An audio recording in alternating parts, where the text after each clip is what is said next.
So hello lovelies, welcome back to my channel. So episode 8 की शुरुआत में नाम अपनी बहन को डिस्क्राइब करते हुए कहने लगता है कि मेरी बहन बचपन से ही काफ़ी ज़्यादा ब्रिलियंट थी। वो पढ़ाई को लेके कुछ ज़्यादा ही सीरियस थी। वो इतनी ज़्यादा सीरियस थी कि उसके 2 नंबर भी कम आते तो वो दुखी हो जाती, और वहीं पे मैं तो पासिंग मार्क्स भी लेके आता तो काफ़ी खुश होता। वहीं पे मैं अपने दोस्तों को अपने घर लेके आता अगर, तो मेरी बहन उन्हें 2 मिनट भी घर में टिकने नहीं देती, क्योंकि उनकी आवाज़ से उसको पढ़ाई करने में डिस्टर्बेंस फील होती है। और इतना ही नहीं, बल्कि मेरी बहन खुद ना ही रिलेशनशिप में आती और ना ही मुझे रिलेशनशिप में रहने देती। वो मेरी गर्लफ्रेंड को मेरे से दूर कर देती। और इवन एक बार मेरी बहन को किसी लड़के ने प्रपोज मारने की ट्राई करी थी, लेकिन हान ने उसे साफ साफ रिजेक्ट कर दिया। और इतना ही नहीं, उल्टा बाद में जो है टीचर को उसकी कंप्लेन भी कर दी, जिसके चलते उस लड़के को काफी ज्यादा टीचर से डांट पड़ी। नाम आगे कहने लगता है कि अगर मैं पास्ट की बातें याद करूँ तो मेरी बहन काफी ज्यादा उस टाइम पर अलग थी, लेकिन आजकल मैं नोटिस कर रहा हूँ कि मेरी बहन धीरे धीरे करके थोड़ी चेंज हो चुकी है।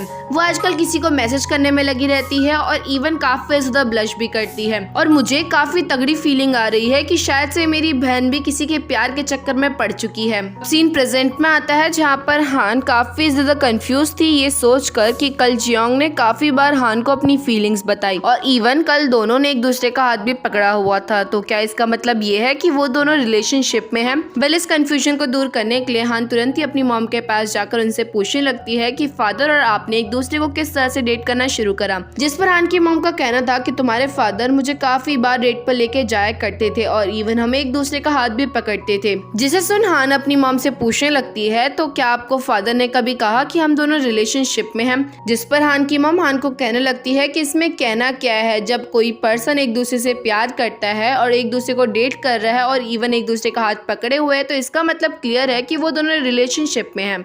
वेल, हान तो अपनी मॉम की बात सुनकर काफी खुश थी, लेकिन इसके बावजूद भी हान के मन में थोड़े अभी भी डाउट्स बाकी थे, जिसके चलते हान तुरंत ही अपने अंकल के पास जाकर उनसे पूछने लगती है कि मेरी एक फ्रेंड एक लड़के के साथ काफी ज्यादा घूमा करती है और उस लड़के ने काफी बार जो है उसकी तारीफ भी करी हुई है। इवन वो दोनों एक दूसरे का हाथ भी पकड़े हुए हैं, तो क्या इसका मतलब ये है कि दोनों एक दूसरे को डेट कर रहे हैं?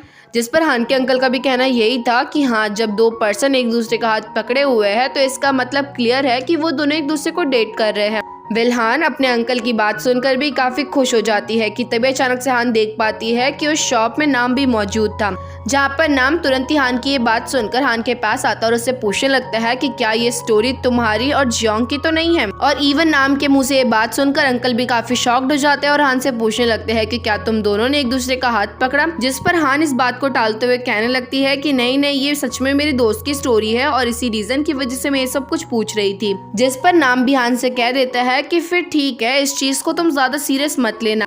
वो दोनों सिर्फ और सिर्फ एक दूसरे के साथ फ्लर्ट करने में लगे हुए हैं, वो अभी जेन्युइनली एक दूसरे के साथ रिलेशनशिप में नहीं आए। यहाँ पर नाम की ये बात सुनकर अंदर से हान भी थोड़ा सा दुखी हो जाती है। जिस पर नाम हान से पूछने लगता है कि ये तो तुम्हारी दोस्त की स्टोरी है ना, तुम इस बात को लेकर दुखी क्यों फील कर रहे हो? जिस पर हान इस बात को छुपाने के लिए कहने लग जाती है कि एक्चुअली में मुझे अपनी फ्रेंड के लिए दुख हो रहा है। मैं नहीं चाहती कि वो किसी गलत लड़की को डेट करे या फिर ड्रीम में रहे। और ऐसा कहने के बाद हान तुरंत ही शॉप से बाहर आ जाती है। वेल, अब इसके बाद हान तुरंत ही छत में जाकर जियोंग को मैसेज लिखने लगती है कि मैं तुमसे मिलना चाहती हूँ। लेकिन इससे पहले कि हान जियोंग को मैसेज सेंड कर पाते, इतने में जियोंग ही हान के पीछे आकर मैसेज को पढ़ते हुए कहने लग जाता है कि मैं आ गया।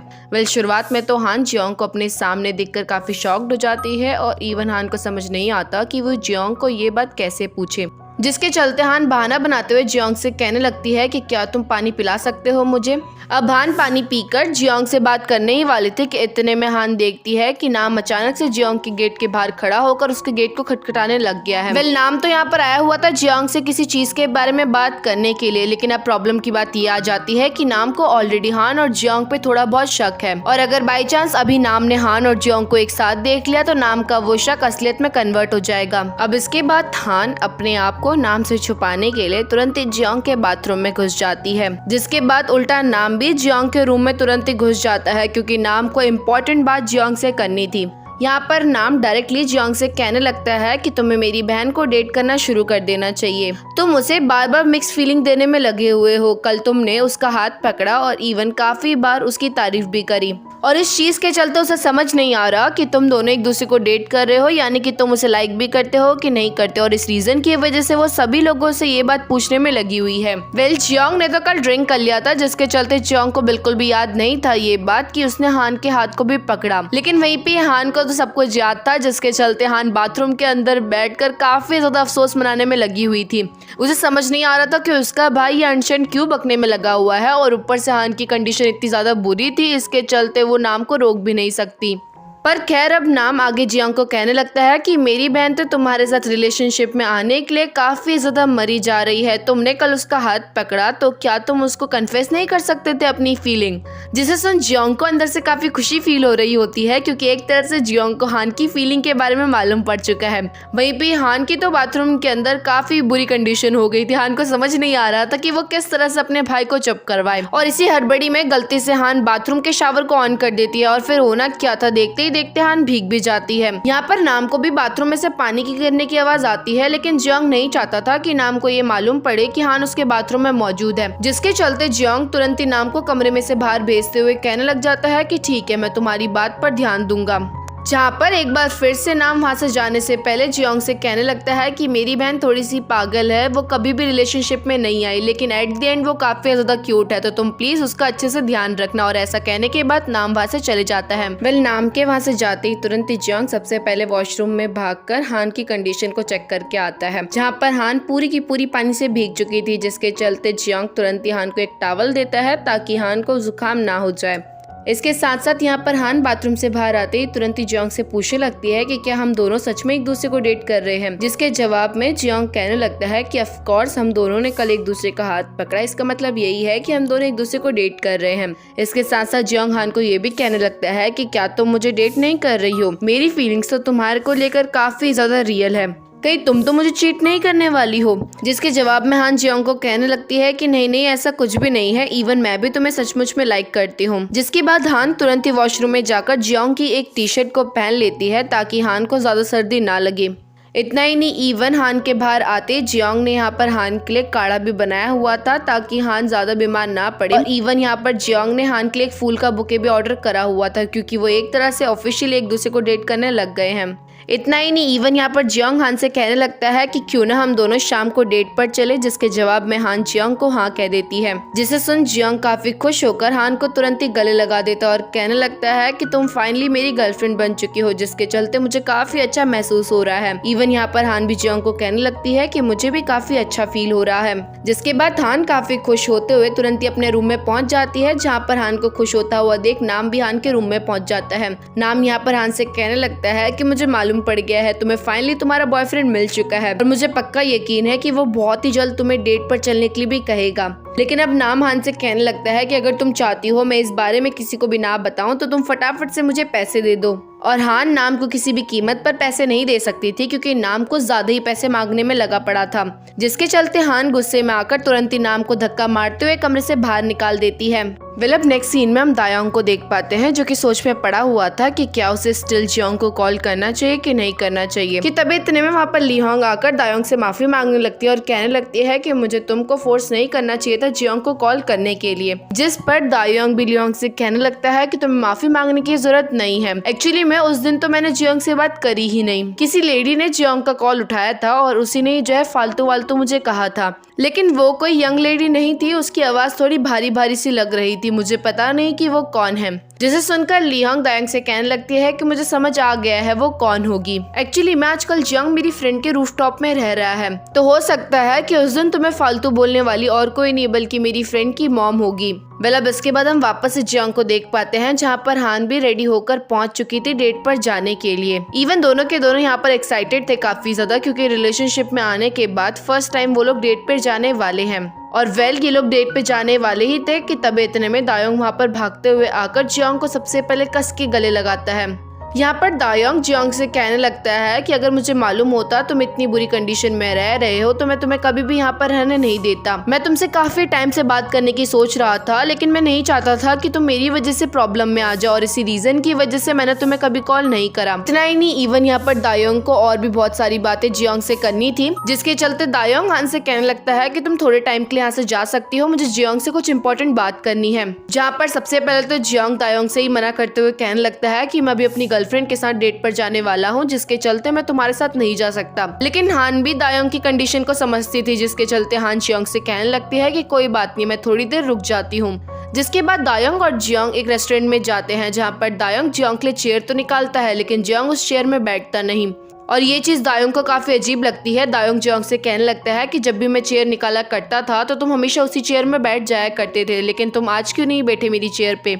जिस पर जियोंग का जवाब ये था कि मैं हर बार तुम्हारी निकाली हुई चेयर में बैठता था लेकिन तुम्हें कभी भी ये बात पसंद नहीं आई, जिसके चलते मैंने डिसाइड किया है कि मैं किसी भी पर्सन को फालतू में परेशान नहीं करूंगा। जियोंग दायोंग से कहने लगता है कि तुम पहले तो ऐसे नहीं थे, तुम पहले तो मेरे से काफी ज्यादा रूडली बात करा करते थे और अब जब मेरी प्रॉब्लम सॉल्व हो गई है तो अब मेरे सामने मीठा बनने की कोशिश कर रहे हो। जिस पर दायोंग जियोंग को क्लियरली कह देता है कि पहले मैं तुमसे काफी ज्यादा जला करता था और इस रीजन की वजह से मैं तुमसे बात भी नहीं करता था क्योंकि तुम्हारे पास काफी ज्यादा पॉपुलैरिटी थी, लेकिन जिस दिन तुम्हारी कंडीशन बिगड़ी उस दिन मुझे काफी ज्यादा बुरा लगा। उस दिन मुझे पहली बार फील हुआ कि मैं तुम्हें बुरी कंडीशन में नहीं देख सकता हूँ क्योंकि मैं तुम्हारी केयर करता हूँ। जहाँ पर दायोंग देख पाता है कि दायोंग तो इतनी सारी बातें जियोंग को बता रहा था लेकिन वहीं पे जियोंग का ध्यान सिर्फ और सिर्फ खाने पर था, जिसके चलते दायोंग तुरंत ही जियोंग को टोकते हुए कहने लग जाता है कि क्या तुम खाना बंद करोगे और मेरी बात सुनोगे भी।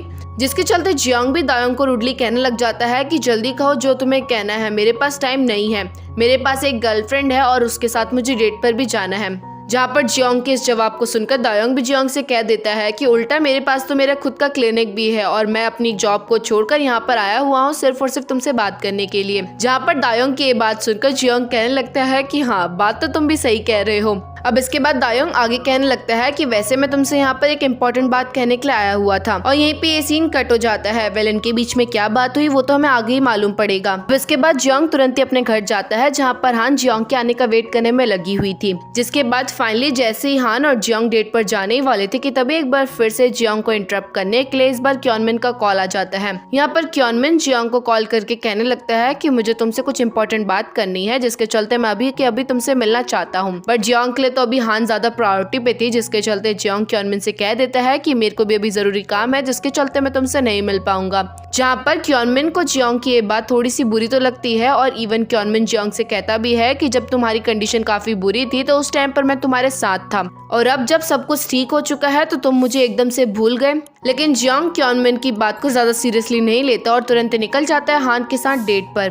वेल, यहाँ पर सबसे पहले तो इन लोगों का डिसाइड हुआ था कि हान इनको डेट वाली लोकेशन पे लेके जाएगी, जहाँ पर हान जियोंग को डेट पर लेके जाती है लाइब्रेरी में। मतलब आप लोग सोच सकते हो कि कोई पर्सन डेट कर रहे हैं लाइब्रेरी के अंदर, और ऑफ कोर्स जियोंग को तो ये चीज काफी बोरिंग लगती है, जिसके चलते जियोंग कहने लगता है हान को कि मैं तुम्हें लेके चलता हूँ अब डेट पर। और अब होना क्या था, इसके बाद जियोंग तुरंत ही हान को लेके जाता है थिएटर में, क्योंकि एक बार हान ने जियोंग से कहा था कि वो अपने फेवरेट पर्सन के साथ मूवी देखना पसंद करेगी। जिसके बाद हान और जियोंग दोनों के दोनों एक साथ मूवी देखते हैं और इवन इस बीच में जियोंग हान के साथ काफी ज्यादा लवी डबी बिहेव भी करता है। वेल, मूवी खत्म होने के बाद हान और जियोंग गेम भी खेलते हैं काफी सारे और इवन काफी अलग अलग पोजेस में फोटोज भी क्लिक करवाते हैं ताकि ये सारी की सारी उनकी मेमोरीज एक तरह से कैप्चर हो जाए। मतलब हान और जियोंग पूरे दिन एंजॉय करने के बाद एक रेस्टोरेंट में जाकर क्लिक की गई फोटोज को देखने में लग जाते हैं। पर इस बीच में जियोंग हान से पूछने लगता है कि तुमने अपनी जॉब क्यों क्विट करी। जहाँ पर शुरुआत में तो हान थोड़ा सा अटक जाती है, लेकिन फिर उसके बाद जियोंग से झूठ कहने लगती है कि मैं काफी थक गई थी और इसी रीजन की वजह से मैंने अपनी जॉब क्विट करी। लेकिन यहाँ पर जियोंग अब तक तो हान को काफी अच्छी तरीके से समझ चुका था, जिसके चलते जियोंग को ये बात समझ आ जाती है कि हान स्टिल उससे कोई बात छुपाने में लगी हुई है। वहीं पे दूसरी तरफ हम घर का सीन देख पाते हैं, जहाँ पर नाम भी अपनी मॉम को बता देता है कि क्या आपको मालूम है हान और जियोंग एक दूसरे को डेट करने में लगे हुए हैं। जिसके रिस्पॉन्स में हान की मॉम भी नाम से कह देती है कि मुझे ऑलरेडी ये बात मालूम है। जहाँ पर शुरुआत में तो नाम को समझ नहीं आता कि उसकी मॉम को इस बारे में कैसे पता चला, जिस पर हान की मॉम नाम को क्लियरली कह देती है कि वो मेरी बेटी है और मैं उसकी माँ हूँ और माँ होने के नाते हान के बारे में मुझसे ज्यादा किसको मालूम होगा, और इसी रीजन की वजह से मुझे ऑलरेडी मालूम है कि हान और जियोंग एक दूसरे को डेट कर रहे हैं। फिर अब कुछ ही देर में हान और जियोंग दोनों के दोनों घर में पहुंच चुके थे, जहाँ पर हान जियोंग को ऊपर छत में छोड़ने जाती है। यहाँ पर गेट के पास जियोंग एक लिफाफे को देख पाता है, जिसे देखने के बाद जियोंग को मालूम पड़ता है कि क्योनमिन किसी लड़की से शादी करने वाला है और शायद से इसी रीजन की वजह से क्योनमिन मुझसे मिलना चाहता था। जहाँ पर हान जैसे ही क्योनमिन की शादी की बात सुनते हैं तो अचानक से काफी ज्यादा घबरा जाती है और इस चीज को इवन जियोंग भी नोटिस कर लेता है, लेकिन इस बारे में हान से कुछ नहीं कहता। जियोंग सिर्फ और सिर्फ हान से इतना कहता है कि थोड़ी देर रुक जाओ, मैं खाना ऑर्डर करता हूँ, हम दोनों साथ में खाना खाएंगे। जिसके जवाब में हान जियोंग से कहने लगती है कि मैं काफी थक चुकी हूँ और इस रीजन की वजह से मैं अभी खाना नहीं खा पाऊंगी, मुझे सोने जाना है। पर यहाँ पर हम देख पाते हैं कि हान सीढ़ी से उतरते टाइम इतनी ज्यादा घबरा चुकी थी जिसके चलते इवन हान सीढ़ियों में ही बैठ जाती है। हान की कंडीशन यहाँ पर काफी ज्यादा बिगड़ चुकी थी, लेकिन बड़ी मुश्किल से हान अपने आप को संभालती है और इस चीज के बारे में जियोंग को मालूम नहीं पड़ता। अब नेक्स्ट मॉर्निंग जहाँ पर जियोंग और हान रिलेशनशिप में आ चुके थे, जिसके चलते जियोंग सुबह सुबह उठते ही हान को कॉल मिलाते उससे पूछने लगता है कि क्या हम दोनों आज साथ में लंच करें। लेकिन इस चीज के जवाब में हान जियोंग को साफ साफ मना कर देती है, ये कहते हुए कि आज मुझे किसी इंपॉर्टेंट काम से कहीं जाना है, जिसके चलते मैं तुम्हारे साथ लंच नहीं कर पाऊंगी। पर यहाँ पर हम देख पाते हैं कि हान का वो इम्पोर्टेंट काम और कुछ नहीं बल्कि डॉक्टर से मिलना था। इसके साथ साथ आज जियोंग को भी कंसल्टेशन के लिए जाना था, जिसके चलते जियोंग भी हॉस्पिटल के लिए निकल जाता है। जहाँ पर हम देख पाते हैं कि हान अपने डॉक्टर से बात कर रही होती है और इवन उससे ये भी कह रही होती है कि प्लीज मेरी दवाइयाँ इंक्रीज कर दो। आजकल मेरी कंडीशन और भी ज्यादा बिगड़ती जा रही है और मुझे समझ नहीं आ रहा कि मैं किस तरह से इसे ठीक करूं। जहाँ पर हान की ये बात सुनकर डॉक्टर हान से पूछने लगता है कि तुम्हारी कंडीशन तो ठीक होती जा रही थी, कुछ हुआ है क्या जिसके चलते तुम्हारी कंडीशन वापस से बिगड़ने लग गई। जिसके जवाब में हान डॉक्टर से कुछ नहीं कहती और इवन वहीं पे बैठकर फूट फूट के रोने लग जाती है। और जिस टाइम पर हान रोने में लगी हुई थी, ठीक उसी टाइम पर जियोंग भी हॉस्पिटल में पहुंच जाता है और इवन जियोंग जो है गेट से ही देख लेता है कि हान अंदर बैठ के काफी ज्यादा फूट फूट के रोने में लगी हुई है। जिसके बाद जब हान अपने घर के लिए निकलती है तो इस बीच में जियोंग पूरे रास्ते हान का पीछा करता है, जहाँ पर रास्ते में हान तुरंत ही टैक्सी बुक करवा कर वहाँ से निकल जाती है। जहाँ पर हान के टैक्सी में बैठने के बाद जियोंग एक बार फिर से हान को कॉल कर पूछने लगता है कि तुम अभी कहाँ पर हो। जिस पर हान एक बार फिर से जियोंग से झूठ बोलते हुए कहने लग जाती है कि मैं अभी अपनी फ्रेंड के साथ हूँ, मैं तुमसे बाद में बात करूंगी। और हान के आज पूरे की पूरे बिहेवियर को देखकर जियोंग को ये तो समझ आ जाता है कि हान के मन में काफी बड़ी बात चल रही है, लेकिन हान उसे बता नहीं पा रही। अब नेक्स्ट सीन में दायोंग जब अपने क्लिनिक में पहुंचता है तो वहाँ पर दायोंग देख पाता है कि जियोंग ऑलरेडी वहाँ पर आया हुआ है। जहाँ पर दायोंग के आते ही जियोंग दायोंग की तारीफ करने लगता है, ये कहते हुए कि तुमने तो अपना क्लिनिक काफी ज्यादा सुंदर बनाया हुआ है। जिसके जवाब में दायोंग जियोंग को बताने लगता है कि हाँ, मैंने बड़ी मेहनत से इस क्लिनिक को बनाया था। इस क्लिनिक को बनाने के लिए मैंने काफी सारा लोन भी लिया था, लेकिन मेरी किस्मत इतनी ज्यादा खराब है जिसके चलते मैं उस लोन को अभी तक चुका नहीं पाया हूँ। इसके साथ साथ यहाँ पर हमें एक और बात मालूम पड़ती है कि उस दिन रेस्टोरेंट में दायोंग ने जियोंग से ये कहा था कि क्यों ना तुम मेरे क्लिनिक में आकर मेरे साथ काम करो। और इसी चीज के बारे में दायोंग एक बार फिर से जियोंग से पूछने लगता है। दायोंग जियोंग से कहने लगता है कि क्या तुमने इस बारे में सोचा। जिसके जवाब में जियोंग कहने लगता है कि नहीं, अभी मेरी एक गर्लफ्रेंड है और मुझे उसका ध्यान भी रखना है, वो काफी ज्यादा दुखी है, जिसके चलते मैं नहीं चाहता कि वो और ज्यादा दुखी हो।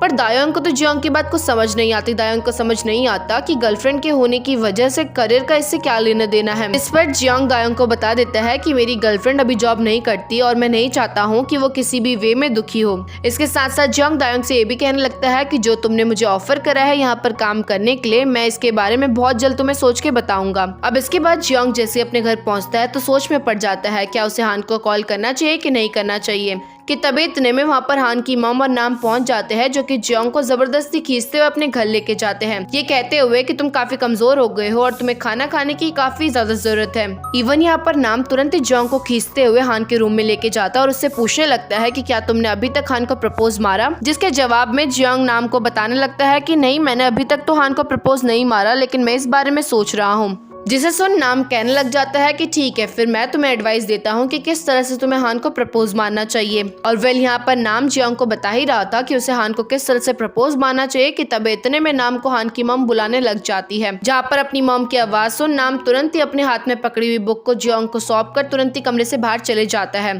यहाँ पर जियोंग उस बुक को खोल कर देखता है, ये देखने के लिए कि ये किस चीज की बुक है। लेकिन उस बुक के खुलते ही जियोंग को उस बुक के अंदर कुछ ऐसी चीज दिख जाती है जिसे देखकर जियोंग का दिल तो टूट ही जाता है।